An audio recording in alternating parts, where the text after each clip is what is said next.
Brickel Bay Hotel está oficialmente guardo convertido em Tryp by Wyndham Hotel.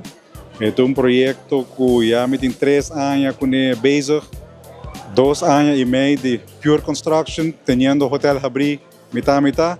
E agora é grande dia, então não se chega.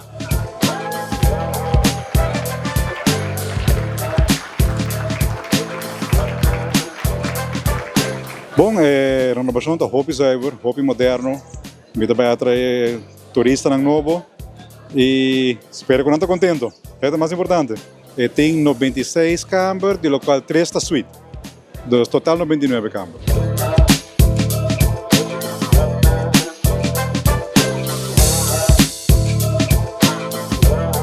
Me está dono de Arawak Gardens Caba, que está net de Brickel. E agora que a oportunidade de apresentar para mim, metade que tem uma série de festival em área de turismo e magarei com todos os mangos.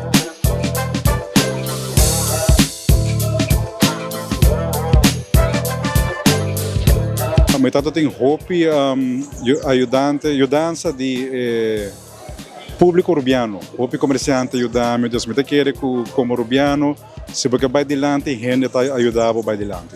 Me quer trazer full público de Aruba e turista também com a Aruba, bem lá que hotel novo, é hobby great, tem um beach chiquito delante, é preço da hobby bom, desayuno, pool, fiesta, você vem lá, ela quer hobby great.